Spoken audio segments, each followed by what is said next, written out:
Today we're going to talk about a ship that, frankly, I didn't think I would be talking about again anytime in the near future, and that is the Tier 7 Premium British Light Cruiser Belfast 43, which was released a couple of updates ago as a campaign reward ship, and at the time of its release, I remember making my video on it and questioning why it was placed at Tier 7, whereas the regular Belfast that we all know and love is at Tier 6.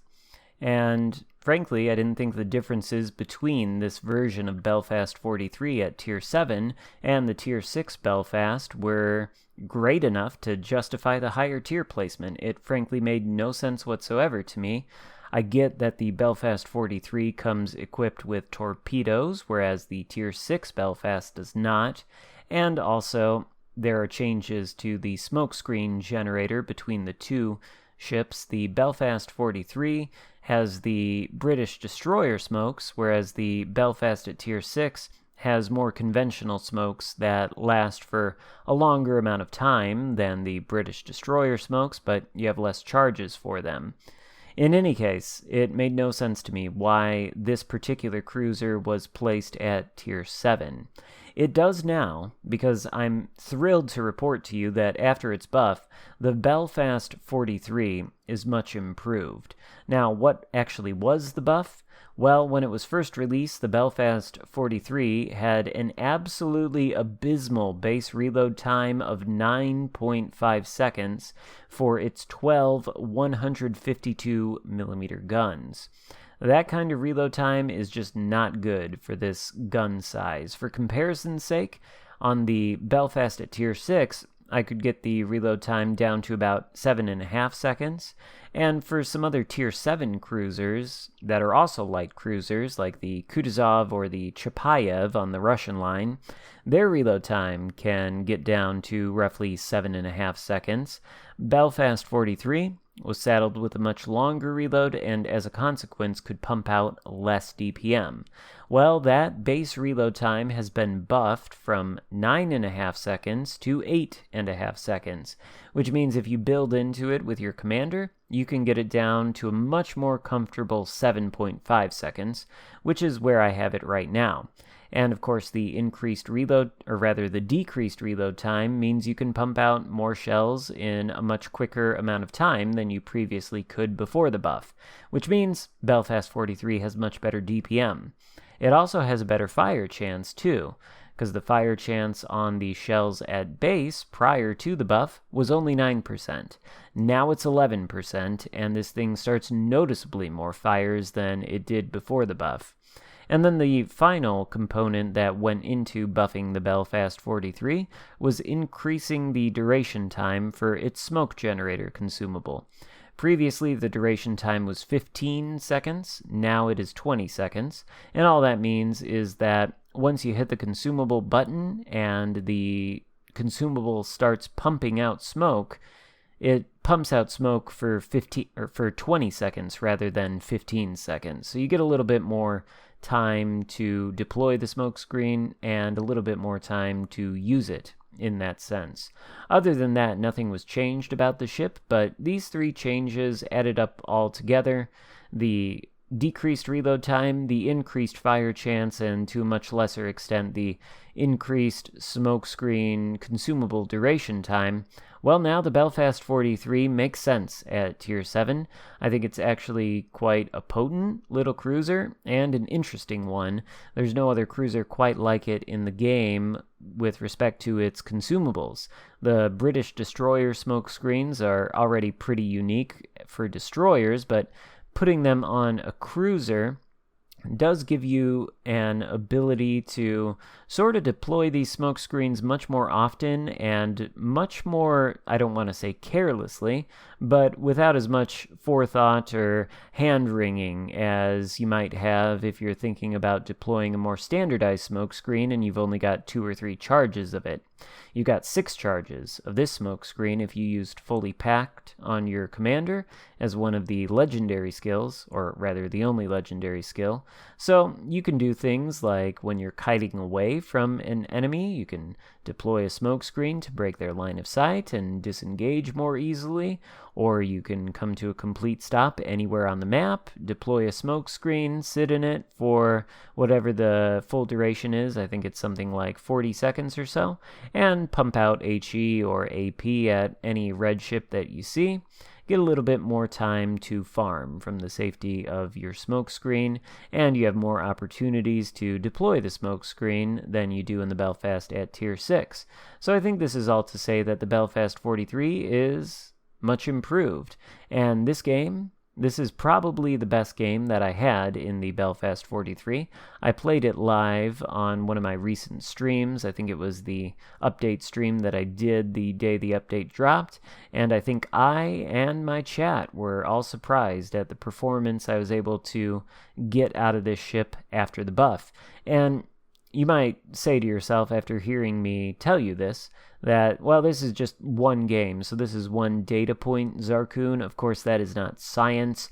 There is no validity to your opinion if you can't back it up with multiple points of data. But, well, I can. Because every time I've taken the Belfast 43 out after that game, I have been able to get much better results than I was getting prior to the buff. So there's no question that this cruiser is much improved. And if you were one of the people that got it as a reward for the campaign that it was a reward ship for, then I suggest you take it out for a spin if you didn't do something like sell it, and give it another try, because I think you'll find it is a much more effective cruiser. And even before the buff, it was pretty good for countering enemy destroyers due to its 9-kilometer radar with a very long duration and its smokescreen. I think the combination of the smokescreen consumable and the radar consumable is just a little bit overpowered, because if you're sitting inside of a smokescreen and you use the radar, then you can see everything, whereas nothing can see you because you're sitting inside of a smokescreen. I think it's a little bit of an OP combination, and I would prefer to not see it on more and more ships. But the Belfast 43 has it, so that means it's pretty well equipped to do counter-destroyer play, and it's now equipped to perform the role of a cruiser, which is to pump out a lot of DPM and provide supporting fire for the team. And that is essentially what we're going to do for the rest of the game. So I think it's worth talking about what I'm doing here and how I'm playing the Belfast 43. Obviously, we began by clearing out the Charlie cap, and now we're moving on toward Bravo, where we see an enemy Azuma has entered the cap. We've deployed a smoke screen. It's going to last for about 33 more seconds, and from this smoke screen, we're able to farm the Azuma as he comes to a stop around that island. Now he's going to try to reverse. You can see that the damage that the Belfast 43's guns are able to pump out on this Azuma is quite good, and now he's got a fire burning on him. He has, of course, dropped from our line of sight, and our smoke screen is about to run out, so we're going to sail out of the smoke screen and see if we can't reacquire vision on that Azuma as we send some torpedoes his way. We do reacquire vision as the Azuma is reversing. We open fire on him again with the hope that we will light another fire on him. Unfortunately, RNGesus says no to that, and we have to get lucky there, avoiding a shot from a battleship. I guess we didn't really avoid it, but RNG decided only one shell was going to hit us, and that shell was only going to overpen, which I'm sure is a great experience for the battleship player who actually sent that salvo our way. I'm sure he's very happy about the results of that salvo, but, well, I'm pretty thrilled about it. I'm still alive. We're going to push up closer to this Bravo cap, still trying to get eyes on that Azuma again, and right now our goal is to simply keep the enemy team from entering this cap and taking it, so long as we can maintain our hold on 2 out of 3 of the caps, and so long as our teammates don't start dropping like flies, we should be able to win this game. But I do have to point out to your attention that there are only 5 minutes left to go on the clock, and not even half of both teams have been eliminated, so this is a very special game in World of Warships Legends for sure. This is the kind of match you want to see, where not everybody dies in the first 5 minutes and the game is decided. This game could go either way, but the enemy team has surpassed us on points thanks to the fact that they've been able to take out more of our ships than we have theirs. But this Azuma, well, he's not looking too healthy anymore. He's pushed out from behind his cover in the island. He's still spotted. He's trying to take the Bravo cap, but I am bound and determined to make sure he can't do that. And notice where I'm positioning the Belfast 43. Even if this cruiser is vastly improved, it has absolutely no armor. The likes of Azuma can overmatch it right through the bow or the stern with the AP. So it's important that whenever you can, you utilize island cover to keep yourself unspotted. But there, we shoot our guns, we get spotted, and we don't see anything with a direct line of sight on us. So we know that's got to be the last remaining enemy destroyer that's spotting us. The question is, where is he at? We're not quite sure. We're popping on the sonar right now. We do see some torpedoes come this way, so we're thinking, maybe the destroyer is around there. Are we going to deploy the radar? Doesn't quite look like it. We haven't yet determined whether we want to do that. So instead, we're opening fire on this Wichita out here who is reversing, deploying a smoke screen to break our line of sight, and there's the radar. What do you know? The Yugamo is right over there. Maybe we should have deployed the radar a little bit earlier because I'm sure we could have taken that guy out, but sometimes I am a little bit hesitant to deploy the radar if I'm not 100% sure it's actually going to spot the enemy destroyer, and in that case I wasn't, but perhaps a little bit of a misplay on my part. Speaking of misplays, here is the enemy Musashi, reversing out from behind the cover of that island, completely unaware that a Belfast 43 is behind the island and has likely launched torpedoes at him, which obviously I've done. The torpedoes are on their way. We get a fire on the Musashi, see if he does damage control, switching to the AP to see what kind of results we can get against the broadside of a battleship.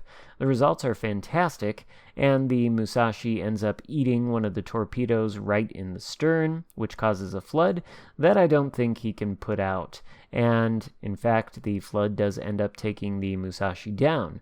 So now it is 4v4. Enemy team is still ahead of us on points, and they do have a destroyer remaining, which gives them a distinct advantage. And I am in the unenviable situation of having a 1v1 duel with a Wichita, which has better DPM than the Belfast 43 as far as I can tell, and is certainly not a cruiser to be trifled with. So he also has a hit points advantage over me, where he's got about 3/4 of his health, and I've got about 1/3 of mine, maybe. Maybe he's got 2/3 of his health. Who knows? In any case, we're playing with the throttle here, kicking it into full reverse, trying to acceleration juke some of these Wichita salvos, having some pretty good success with that. We are throwing off a lot of his shells, and we aren't taking too many in return. Meanwhile, his maneuvering isn't quite as effective, and we are able to mostly hit him, although I think he's gotten wise to our tricks, and he's sort of adopting them for his own right now. He is doing quite a bit of damage to us and getting closer all the time, which is not great, so we're going to kick it into full throttle. As we get a fire on the Wichita, he does unfortunately disable our rudder there, which we instantly repair, so as to avoid turning flat broadside in front of him while he's got the AP loaded. And right about now, I think, is where one of the unique characteristics of the Belfast 43 is going to come into play. There's less than 1 minute left to go on the clock here, and we are not exactly winning this fight conclusively by the Wichita. It's difficult for us to get all of our guns on target, but we can get all of our guns on target, perhaps, if we smoke up and break the Wichita's line of sight.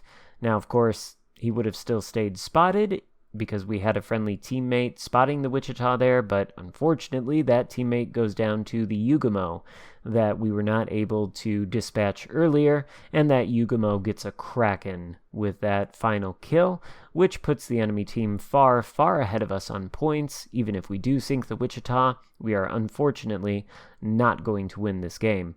A little bit of a misplay on my part. Maybe things would have panned out differently if I had deployed the radar sooner and spotted the Yugamo sooner, but I didn't, and here we are with a loss.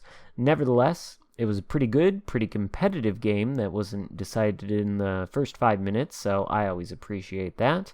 And we got a good result out of the Belfast 43. 150,000 damage done, high caliber medal, 700,000 credits earned, and top of the leaderboard. This ship is definitely much improved. It is way better than it was when the update first dropped where it was released. So, if you have it in your port, I recommend taking it out for a spin again, seeing what you think. Let me know in the comments. Give the video a thumbs up if you enjoyed it, and I'll see you next time. Goodbye.